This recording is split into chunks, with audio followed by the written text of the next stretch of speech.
Bom dia, gente. Eu sou Patrícia Deluna, escritora, pesquisadora do canal Histórias Secretas. A minha convidada de hoje é fotógrafa e arqueóloga. Tem um projeto sobre a arqueologia de locais sagrados. E eu vou deixar a doutora Kênia se apresentar para vocês, antes da gente começar a falar sobre a história mítica e mundana da Ilha de Páscoa e sua relação com a Lemúria. Doutora Kênia, fala um pouquinho sobre quem é você e o que é o seu projeto. Boa tarde e boa noite para quem está aqui em Portugal. Meu nome é Kênia de Aguiar Ribeiro. Eu sou mineira, morei em Brasília a maior parte do tempo, e tenho uma formação em comunicação pela Universidade de Brasília, por isso a fotografia, e uma formação em História da Arte e Arqueologia pela Universidade Paris-Sorbonne, Paris 4. E eu fiz arqueologia justamente para entender um pouco das fotografias que eu venho realizando desde 2004, que são fotografias de lugares sagrados. Bom, essas fotografias recebem esse nome porque elas pretendem, além de registrar esses locais que foram sagrados para determinados povos, né, no passado, elas pretendem convidar o leitor, o público que as vê, a uma reflexão, quem nós somos, de onde nós viemos, sobre a sacralidade de um templo, de uma rocha, e para isso eu sempre evoco o conceito de sagrado, do Mircea Eliade, que é um escritor, antropólogo, etnólogo, que conhece, não é? Que fala sobre... Ele vai falar que sagrado é tudo aquilo que dá sentido. Então, por exemplo, quando eu vejo um pedaço de madeira horizontal, um pedaço de madeira vertical, né, cruzado por um outro pedaço de madeira horizontal, é um objeto, mas se aquilo faz sentido para mim, aquilo é uma cruz. E a cruz é todo um universo de símbolos, ela me diz milhões de coisas, de Jesus, do cristianismo, para quem estuda pré-história, com outras conotações, enfim, então é tudo aquilo que faz sentido para alguém. E aí, para explicar isso, ele fala do conceito de hierofania, né? Que esse objeto ele transcende a madeira, ou ele transcende uma pedra, né? Ele é sagrado por isso. Então, ele chama isso de hierofania, né? Hieros, fanos, as duas palavras vêm do grego, né? Hieros significa sagrado, e fanos, de aparição, né? Fanos, aí, de fantasma, por exemplo. Então, hierofanos... Falar em fantasma, agora eu tive que levantar para fechar a porta, que é a minha porta que abriu devagarinho, como se estivesse entrando um fantasma. Ainda bem que entrou um vento junto, dá para ficar com a hipótese, tipo, foi uma corrente de vento. Vamos, então, deixar a doutora Kênia mostrar para a gente aí as imagens que ela fez e contar a história desse lugar tão mágico, tão misterioso, tão inexplicável.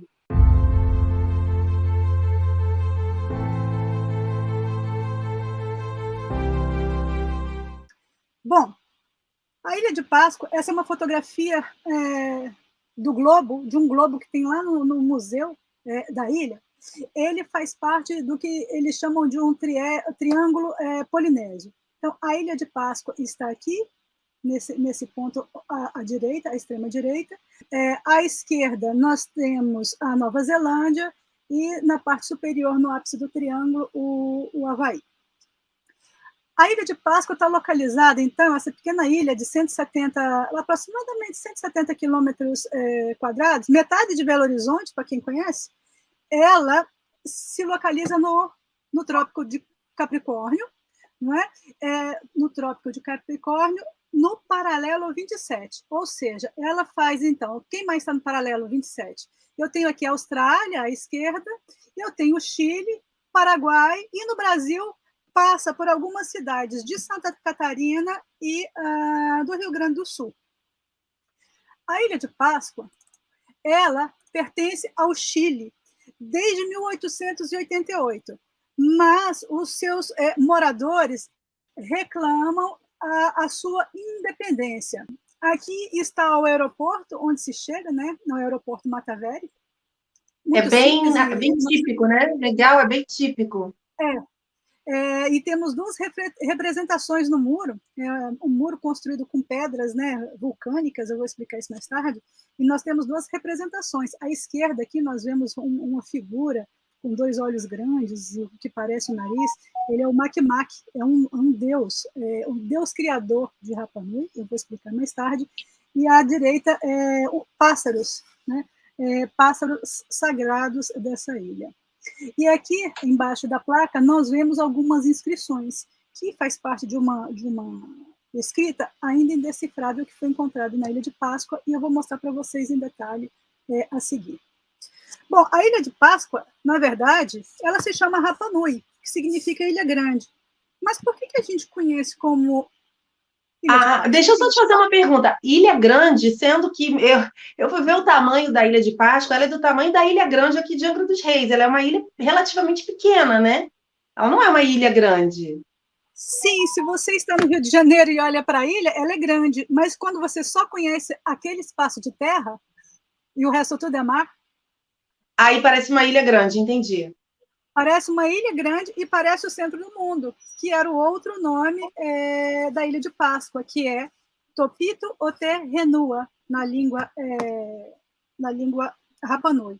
Rapa Nui, então, é o nome da língua e o nome da ilha, Rapa Nui, Ilha Grande. Bom, mas por que a gente fala Ilha de Páscoa? Nós falamos Ilha de Páscoa, na verdade, porque ela foi descoberta por um almirante norueguês chamado Jacob Gorheven, em 1722, portanto, há 300 anos atrás. Então, ele descobriu essa ilha num domingo de Páscoa, né? E ficou, então, Ilha de Páscoa. Mas o nome realmente da ilha, então, é Rapa Nui. Então, o que nós vemos? Vamos começar por essa daqui. Nós vemos que ele tem um nariz bem proeminente, né? Um nariz grande, lábios finos e bem pronunciados, não é? Eles têm, aqui mais na frente, eles não têm membros inferiores, nós vamos ver já já, e muitos deles têm as mãos sobre o ventre. Eles têm dedos muito alongados, vejam como os dedos são alongados. E eles não têm, eles são desprovidos de uma parte inferior.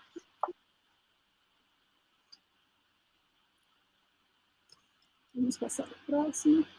Então, como eu disse, são mais de 1000 moais na ilha. Claro, né, isso inclui os moais que ainda estão atados, né, presos à rocha. Esse daqui é um desses locais sagrados, né, que nós chamamos de centro cerimonial. Então, aqui nós vemos dois centros cerimoniais, um à esquerda e um à direita. Esse centro... E vocês chamam, só uma pergunta aqui, né? Vocês chamam de centros cerimoniais porque provavelmente nesses locais aconteciam rituais.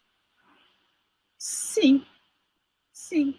E uma cerimônia, sim, porque acontecia um ritual, porque tem esse aspecto do sagrado, do mágico, né, do ritual. Só em contemplar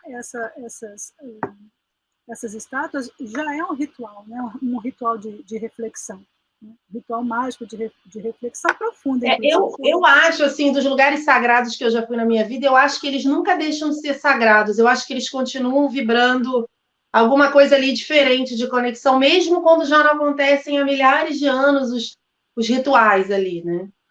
Sim, é uma egrégora, né? É uma egrégora que fica, talvez, no campo metafísico e mesmo na questão arquetípica, né?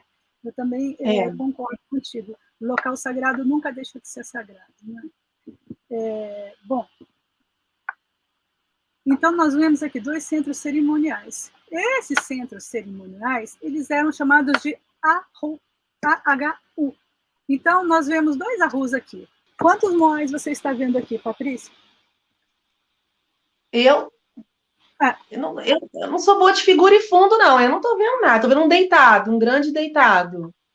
Isso. Você está vendo um grande deitado. Aqui está ele deitado, né? Os olhos, o nariz, os lábios, o queixo e o tronco.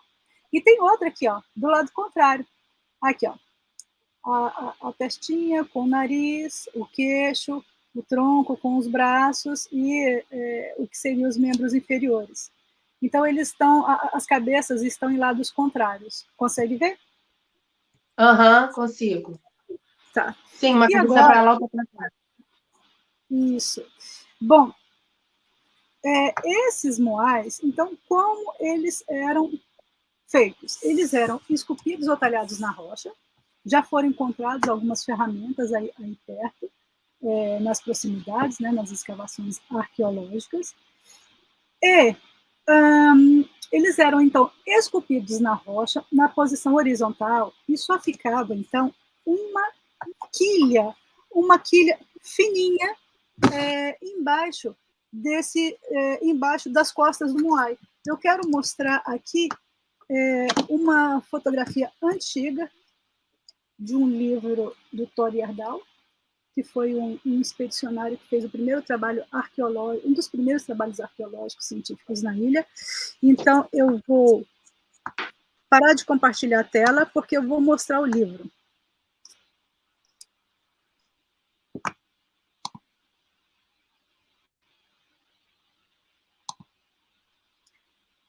Patrícia, você consegue ampliar a minha imagem, porque eu vou mostrar no livro? Não consigo. Então, eu vou parar a tela. Consigo.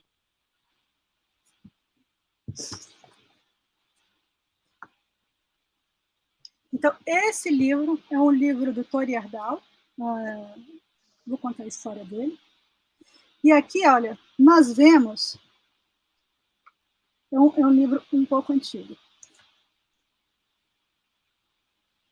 Nós vemos justamente essa fotografia que eu acabei de mostrar, esse moai, mas nós vemos ele, então, de baixo para cima. Então, aqui está o corpo do moai, e ele é preso à rocha por uma quilha. A quilha é aquela estrutura que fica embaixo dos barcos, que une, que vai da proa à popa, e que dá estrutura, né, para o barco. Então, aqui da mesma forma. Levanta um então, pouco mais o livro, levanta um pouco mais o livro. Ah, tá. Uma quilha de barco, beleza. Isso. Então, esse moai, que pesa toneladas, ficava preso à rocha somente por esta quilha. Então, é uma das perguntas da ciência, né? Como que eles podiam cortar essa quilha, levantar o moai e levar até o seu arru e de lá erguer. Então, eu vou contar uma das hipóteses. Uma das hipóteses é que eles teriam usado, e eu vou mostrar também novamente uma imagem do livro do Thor Heyerdahl, porque ele foi o primeiro que fez um experimento, que é o que a gente chama de arqueologia experimental. Né? Ele fez um experimento, né, de como... Opa, o livro é bem antigo, é uma relíquia. De como poderia ter sido. Né? Então, com a ajuda de madeira, de pedras, eles teriam feito uma rampa e teriam erguido esses moais até o seu arroio. Bom, isso é um pensamento, claro, né, com a nossa mente do século XXI. Como é que a gente faria isso hoje? Porque até um guindaste para suportar determinados moais, eles não existem. E eu vou citar um exemplo daqui a pouco, de um moai de um guindaste que foi fabricado para poder levantar o moai. Tá? Então, essa é uma teoria... Peraí, mas aí deixa eu só te fazer uma pergunta. Se você acha que isso aí é real, já que nem guindaste levanta, essa tecnologia antiga levantava? Bom, esse aqui é um dos menores moais, né? Tá. Essa quilha não poderia ser feita de ferro, não é mesmo? Essa quilha deles seria feita de madeira? Não, a quilha... Tudo é rocha. Tudo é rocha na ilha. A quilha era de rocha, então. A quilha era de rocha. A quilha, eu falei só para dar um exemplo, né, dessa ligação. Ou seja, era aquela estrutura fininha, entre aspas, né, de pedra, que sustentava aquele moé gigantesco na rocha por um fino elemento de pedra. Mas ele está ligado, é como se fosse um cordão umbilical. Pronto. É um cordão umbilical que ata o moai à terra-mãe, a rocha-mãe, a Gaia, por assim dizer. Certo? Bom, isso é uma teoria da arqueologia experimental. Essa primeira hipótese foi levantada lá pelos anos 50. Agora, veja quantos homens para erguer um moaizinho de menos de 3 metros. Então, numa ilha com pouca população, será que seria dessa forma mesmo? Não é? Não faz muito sentido para mim. Uma ilha com pouca população. Eu acho que eles já teriam achado muito osso, muito esqueleto lá, porque o Moé já teria arrebentado em cima de um monte de gente, eles já teriam achado um monte de esqueleto debaixo do Moai, perna, braço. Ai. Bom, agora então eu vou contar qual é a teoria dos pascuenses, dos Rapanui, tá? Segundo eles... Do próprio povo da ilha, dos nativos, né? Segundo eles, não é nada disso. Segundo eles, existia um poder mágico que se chamava mana. Esse poder mágico que só alguns sacerdotes, alguns iniciados da ilha possuíam. Então, ele, com o poder da mente, ele transportava o Moai até o seu altar, como que eliminando a gravidade. Então, isso foi recolhido de tradição oral, e os pascuenses acreditam nessa versão. E o interessante é que, em um dia, eu tive a companhia de uma guia turística, Rapa Nui, e ela primeiro contou, né, a primeira versão, né, do Tori Heyerdahl, e depois contou essa daqui, e quando ela viu que a gente ficou muito interessado, foi uma amiga, depois foi encontrar comigo lá, que trabalha com urbanismo, planejamento social, e tem uma leitura totalmente diferente da ilha. Enfim, então ela, quando ela viu que nós estávamos interessados na história, aí ela se soltou. Então, eles realmente creem nesse poder mágico que era um poder que houve numa determinada época, há muitos e muitos anos atrás, talvez milhões de anos atrás, e que nem teria sido, as estátuas teriam sido até confeccionadas, entalhadas anteriormente ao primeiro rei mítico que chega na Terra, que foi por volta do ano 500, que é o rei Rotumatua. Eu vou contar a história. Peraí, deixa eu ver se eu entendi. Então, o primeiro rei mítico seria o primeiro colonizador de Rapa Nui. Exato. Um polinésio. Exato. E eles acham que os Moais teriam sido esculpidos muito antes do primeiro polinésio que chegou lá. Sim, bom, isso não é uma questão fechada. Alguns acham isso e outros acham que, como ele é um rei mítico, ele levou o primeiro Moai para a Ilha de Páscoa. E com isso a tecnologia e tudo mais. O que faz disso algo muito peraí, que eu entendi. Então, provavelmente... Então, peraí. Lá pelo ano 500, teria sido o primeiro... Essa história é um polinésio que chegou lá, não sei o quê. Então, esse polinésio teria chegado mais ou menos no ano 500. Sim, sim. Ele teria Mas eles acreditam que esses Rapanus teriam sido esculpidos muito antes, então provavelmente por outro povo. Por outro povo, exato. E se a gente pensar se eles tivesse não, no fundamento, né? No caso, se esses moais tivessem sido construídos no ano 500 a 600, ou seja, eles teriam 1000 anos. O desgaste das pedras parece ser muito grande para poder ter somente 1000 anos, né? Você veja, porque tem outros que estão com a fisionomia intacta, enquanto outros estão muito deteriorados e são feitos com a mesma tecnologia, da mesma pedreira, pelas mesmas, vamos dizer, pelos mesmos homens, né? E como que algumas sofreram tanto com o tempo? Então, realmente, será que os Moai foram feitos, esculpidos por esse primeiro rei, né? Ou será que seria de um outro tempo? E aí eu trago uma abordagem muito interessante, que é uma abordagem da literatura teosófica, que vai propor algo muito diferente. Ele vai falar, então, que a Ilha de Páscoa ela é remanescente de um continente perdido, certo? E esse continente perdido se chamava Lemúria. Eu vou contar isso já já, só para concluir. Então, essa imagem que nós estamos vendo, ela está no Museu Antropológico da Ilha de Páscoa. Né? Ela está num quadro, porque eles acreditam, né, que foi dessa forma que os moais foram para os seus altares. E essa coisa de estar preso à rocha tem alguma relação com isso ter sido feito pelos lemurianos? Essa coisa de alguns estão presos a rochas, ou isso tem a ver com a extinção do povo Rapanui? Com essa diminuição grande populacional dos Rapanuis, com as guerras dos Rapanui? Ou tem mais a ver com a questão de que pode ser que eles tenham sido esculpidos, na verdade, por outra civilização que foi extinta e parou de esculpi-los? Pois então, as suas questões são as questões que se colocam. Não tem uma resposta para isso. A única coisa que nós podemos deduzir é que algo aconteceu. Algo aconteceu porque foi interrompido.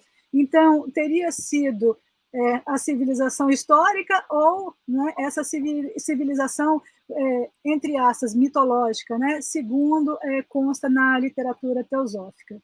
Então, esse é um dos mistérios. Na verdade, o Rapa Nui, né, a Ilha de Páscoa, é um dos locais que mais perguntas tem para serem respondidas até hoje, seja pelos historiadores, pelos linguistas, pelos arqueólogos, antropólogos. É um mistério, porque não teve uma escrita. Resposta suficiente. Não teve uma escrita para poder, né, um relato escrito. Na verdade, tem uma escrita que eu vou mostrar, é uma escrita sagrada, mas que ela é indecifrável. Então, são muitos mistérios na Ilha de Páscoa. Essa escrita sagrada deles seria tipo o Ogan, que era a escrita sagrada dos druidas, e que até algumas, parece que já descobriram algumas letras, né? Mas que os druidas tinham aquele Ogan, que era um alfabeto meio rúnico, né? E sim, que não foi também descoberto. E essa escrita mágica, você acha que é tipo essa escrita dos druidas? Era de uma linhagem espiritual, né? Era uma escrita não uma escrita para comunicação, mas talvez uma escrita ligada a uma linhagem espiritual? Sim, bom, o que a gente pode dizer é que certamente tem um caráter, né, de sagrado e de mágico, né? Tanto é que a escritura, e eu vou mostrar mais para frente, chama Rongorongo, que quer dizer canção, recitação, né? Como Bhagavad Gita, da literatura indiana, que quer dizer canção do Senhor, né? Então, muito provavelmente, faz alusão, seja a uma cosmogênese, a uma antropogênese, algo de muito sagrado, né? Para que pudesse ser escrito numa linguagem de símbolos, né? Uma linguagem fechada. E os Rapanui têm alguma teoria sobre essa escrita? Não tem teoria. Eles sabem que realmente é algo sagrado, e as pessoas foram morrendo, e quando os linguistas chegam, já não existe mais ninguém, né, que segundo a tradição oral, soube o significado, né, soube como ler. Eu vou mostrar mais adiante uma imagem da escritura. Então, aqui é uma vista de baixo para cima, né? Então nós vemos que tem alguns moais deitados, outros em pé. E esse daqui é um dos maiores, tem quase 9 metros, então ele está ali preso, né? É interessante que parece um sarcófago, né? Ele deitadinho ali. Esse ainda não foi feito nem a quilha ainda. Ele estava, então, o bloco todo, né, todas as costas, vamos dizer dessa forma, está ainda preso à rocha. Opa! Logo aqui à esquerda tem outra. No caso, a gente está vendo a base dele, né, onde seriam a base, os pés. Então, essa fotografia eu mostrei, tem os dois moai, e um deles está preso pela quilha.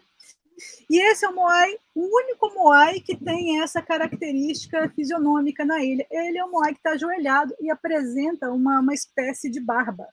Seria um sacerdote, seria um iniciado, enfim. Ele é um mistério. Ele é o único na ilha que tem essa característica morfológica. Então, ele está ou ajoelhado ou numa posição de lótus, não é uma coisa... Se bem que eles não tinham membros inferiores, né? Mas parece que ele... Na literatura diz que ele está ajoelhado, mas se eles não tinham membros inferiores, não é? Enfim, mas ele é o único diferente de todos os outros Moai. E fica também nessa pedreira. E aqui nós agora estamos do lado de dentro do vulcão, dessa cratera. Essa cratera, o ponto máximo, atinge 180 metros, não é? E é a fonte de água doce, né, que vai se acumulando pela chuva. Deixa eu ver se eu entendi. Essa parte de dentro da cratera, então o vulcão é embaixo desse lago? Ele foi aqui. A ilha tem 3 vulcões dormentes, né, extintos. Aí seria aqui embaixo, aqui é o olho do vulcão. Tanto é que eles falam que chamam de o olho que olha para o céu, désir que regarde le ciel. Então, o olho que olha para o céu. Então, esse é o centro, né, do vulcão. Então, isso é uma característica bem típica de Rapa Nui, com esses cavalos soltos pela ilha o tempo todo, belíssimos cavalos, que é o transporte, né, vamos dizer, oficial. Tem alguns poucos veículos, algumas motocicletas, mas realmente é a cavalo que se faz, que é o transporte diário. E ainda dentro, na parte interior do vulcão, Patrícia, a gente vê os moais aqui. Olha quantos moais. Olha aqui esse grupo. 1, 2, 3, 4, 5, 6, 7, 8, 9, 10, 11, 12, 13, 14, Esses não foram transportados também. E a hipótese de destruição da Lemúria teria sido uma atividade dessa placa tectônica do vulcão? Sim. Na verdade, de certa forma, a geologia e a literatura teosófica concordam com isso, né? A geologia vai falar da questão, né, das tectônicas, e a Lemúria vai falar que a Ilha de Páscoa ela veio à superfície por conta de uma série de mudanças que pode ser, né? Claro que pode ser, que a geologia explica que foi uma mudança tectônica, mas a teosofia vai dizer que foi um karma de ajuste. Então, na verdade, é a mesma coisa. É um karma de ajuste que precisava acontecer por algum motivo, né, naquela humanidade, e eu vou contar essa história detalhadamente mais na frente. E a geologia explica com os léxicos próprios da geologia como teria acontecido. Então, assim, tem muita semelhança, né? E eu acho interessante que a Blavatsky, né, que escreveu uma coleção de livros que chama Doutrina Secreta, esse daqui é um deles. Vocês conseguem ver? Só um minuto.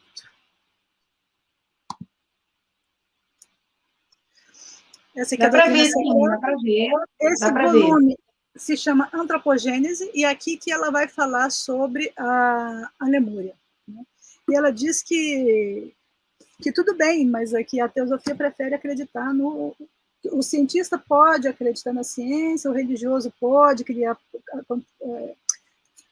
acreditar no Adão e Eva, a ciência pode explicar a vida, né, que veio através, né, de primatas, mas também pode ser dito que tudo tem um propósito inteligente, né? E que, às vezes, determinados seres, manus, enfim, tem toda uma nomenclatura, eles precisam intervir para o desenvolvimento da humanidade. Então, a Lemúria, na verdade, esse continente, ele seria uma terceira civilização. Antigamente, quando esse livro foi escrito pela Blavatsky, se falava em raças raízes, né? Mas, na verdade, depois, hoje, falar em raça, né, atualmente, de algumas décadas para cá, é uma questão complexa, né? Então, nós falamos de humanidades, ou civilizações. Então, quando fala raça, quer dizer humanidade, uma civilização.